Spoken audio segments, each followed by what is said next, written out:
If you're watching this video, then most probably you want to learn to dance, you want to improve your dancing skills. And this is exactly what we're gonna go through. We're gonna look at how I wish I would do it if I would start over, and how to overcome the most common problems, which are I can't find the rhythm, I don't feel the rhythm, I don't know what to do on the dance floor, my body feels stiff, or you're shy to dance. I wasn't able to dance naturally myself. I was actually a pretty stiff young fella when I was trying to do it, for the first time. And I was poking around, trying styles, trying certain moves without a clear vision or a system. And as you may guess, it didn't do much for me. So I would drop it, and then I would come back, and eventually I would find the people, I would practice, and blah blah blah. I would be able to dance. And I keep getting better. And it's actually my favorite exercise. And I've been doing a lot of thinking on what it is that helped me reach to this point. You could even say I was overthinking about a method that would help people go from point A to point B where they can enjoy dancing more. So stick with me and you'll have a clear roadmap of what it is that you can do to get the results that you want. What do most people think about dancing? They say that learning to dance means learning more steps, more choreography, and sure, that does help, but if you have your foundation down. Because dance itself doesn't live in the steps, it lives in your rhythm and your flow. And the confident, smooth dancing doesn't come from doing more, it actually comes from doing less. It is about deconstructing the foundation and understanding what helps you along the way. So, what exactly would I do and how you can do it? I would break down the path to confidence on the dance floor into 4 pillars, or you could say 4 skill trees. Number 1 is rhythm. Honestly, rhythm is the foundation, often overlooked, but before any expression, before movement, there is timing, there is pulse and listening. And rhythm helps us feel the music better, and music is the key, because dance is our reaction to music and the environment around us. Let me say that one more time. Dance is our reaction to music and the environment that surrounds us in that moment.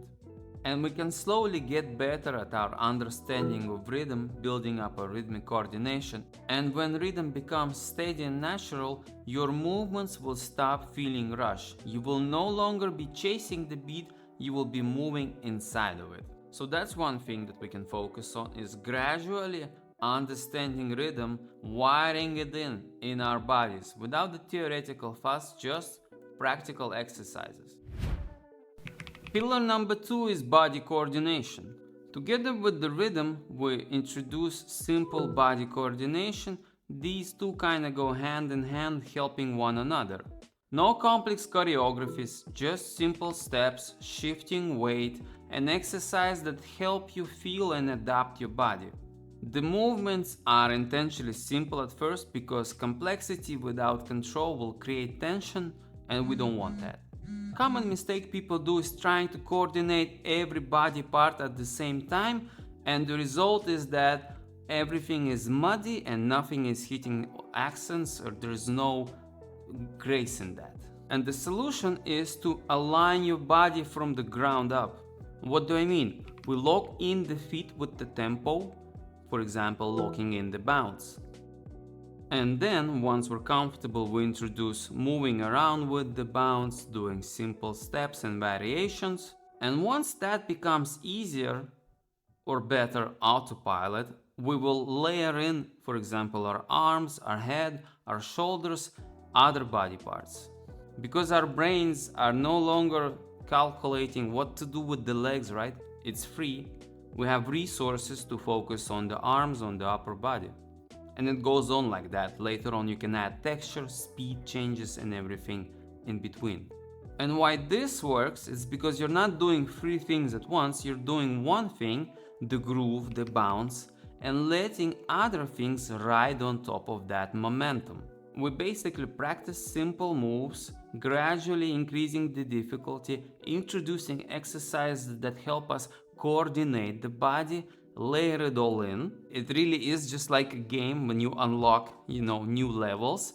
And in the end, you will have a bulletproof recipe to move to any kind of music because you're practicing rhythm and you know your basic steps, so you can just groove. And when you feel that you're in the pocket, you can add new layers, you can play with it.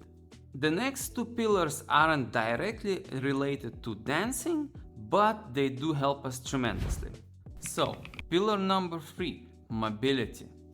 If you want to look smooth on the dance floor, you have to feel smooth. And by unlocking our body and gaining body awareness, you will help greatly. And how do we do that? By introducing mobility routines into our daily lives. We will gradually open up the body. As simple as that, 5-10 minutes a day will make a change. When your joints move freely, when you feel the body more, you will gain awareness, and awareness will help you to feel the rhythm throughout your body, to kind of breathe the rhythm, if you can say so.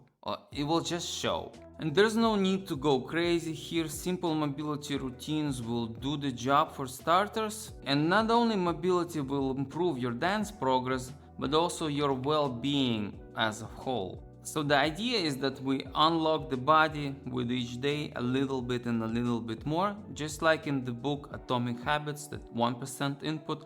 Highly recommend to watch any summary of this book on YouTube. It's a great book and a great method.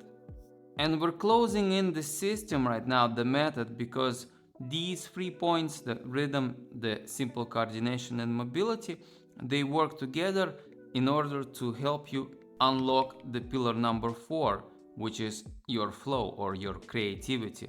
You see that when movements become easier for you, you will find comfort in them. And you have to kind of embrace the idea that you might suck for the first hours, 10, 50, 100 hours. You have to be okay with that. You will still feel progress immediately, with each session, week by week. And that leaves us with the final pillar, number 4, your creative flow. There are actual practical methods that will help us come back to the state of exploration and playfulness, which is basically creativity. It is all about learning to let go and to explore. Think of it as your inner child, maybe. I will be looking into all of the 4 pillars on the channel. You can learn and ask questions. A simple example of a creativity exercise is opening up an online piano and playing a few notes, preferably with your left hand because it's connected to the right side of the brain, which is the creativity side, right? And playing just a few notes, trying to come up with the melody. So going through this feeling of I don't know what I'm doing, just shut it off and try to find that flow that you're like, oh, okay, I'm creating something. So that exercise might seem stupid or small, but great power lies within it, because you actually fall into the state of where you are exploring, playing, and creating something. It doesn't have to be something like wow. It's just the feeling is the key here, that you are exploring. The same with dance. Later on, when you get comfortable with the moves, you practice a little bit, you also get used to exploring, you will be able to let go of yourself in the music, in the moment, just like Eminem, and to play. That is the key, because once you feel the movements, once you're playing, your body is open, that's when dance shines, and you will shine and you will enjoy it a lot. So all of these pillars together make a compound effect over time. If we summarize all of these, the 4 pillars, we learn how to understand rhythm, how to wire it in our bodies. We learn basic, simple coordination, simple moves. Then we open up the body with mobility practice, and we do some creativity exercises to open up the flow. And imagine you doing 10 minutes for your mobility routine, 5-10 minutes rhythm training, then 10 to 15 minutes dance training, and 5 minutes your creative exercise every other day. You could fit in a very methodological approach to dancing, to becoming better at dancing in 30 minutes a day. On the weekends, you can do a little bit more, or on the days when you're free.